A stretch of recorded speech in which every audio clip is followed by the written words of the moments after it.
ma dhacaysaa midaas ciidankii nabadgelyada joogay intii la burburiyay baa qaybo laga kala dhigay oo iyagii maanta cadow la isaga dhigay sarkaalkii Itoobiyaanka ay habeenimo labada loo doolow iyo luuq kala gudbaya maanta 7 habeen ku qaadatay oo la helikobtar ii doona aw amnigi laga shaqeynay amnigi shalay waa maanta waxa la leeyahay ciidan xasilina la geeyay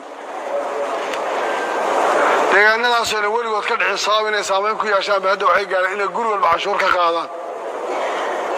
waxa la ii sheegayay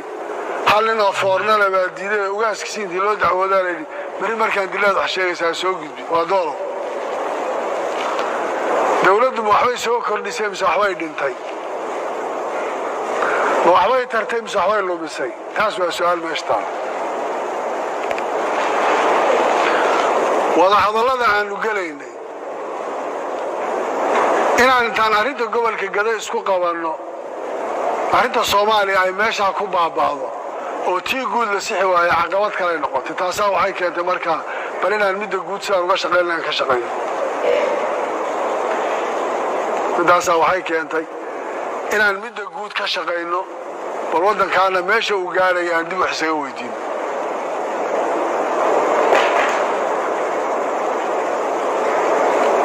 waxay u qaadatay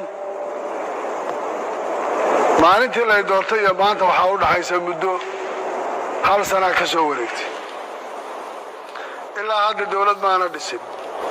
waxaan raadinayaa xal siyaasadeed inaan gaarno waxaan raadinayaa dadka gobolkan in la isugu wado waxaan raadinayaa dawladda dhexe inaan heshiis siyaasadeed la gaarno waxaan raadinayaa waxay tabanayaan inay nagala hadlaan oo ka wada hadlaan way socon weyday waxaan rabaa inaan idiin sheego wixii maanta ma jirto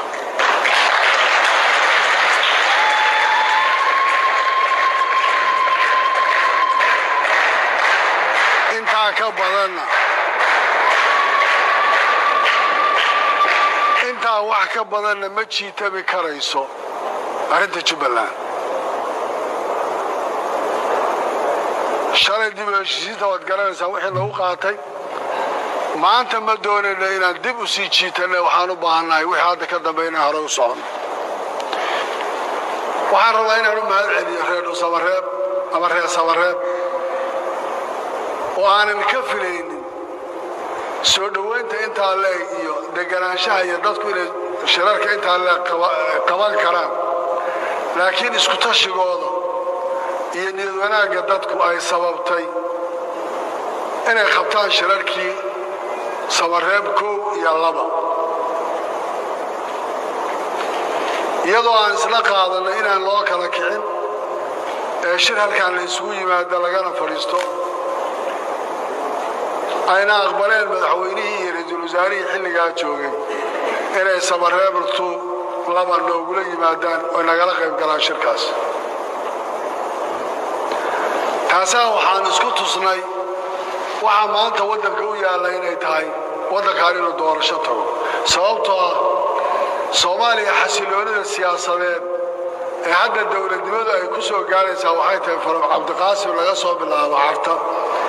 in mar walba isbedelka siyaasadda uu ku dhaco xilligiisa dawladnimaduna taamkeeda ayna dhaafsanin taasaa keentay markaa in Cabdullaahi Yuusuf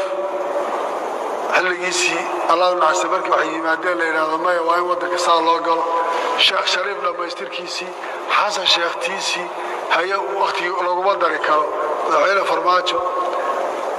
la muujiyo markaa in isbedel loo baahan yahay in doorasho loo baahan yahay ma aha macnuhu qofka joogay ma soo noqonaya mise ma soo noqonaya laakiin in calafka la qaado oo isbedelka siyaasadda waxaa asal u ah in la helo oo xasiloonida ay qayb ka tahay in doorashada ay xilligeedu ku dhacdo deegaan doorashooyinka waxaa labada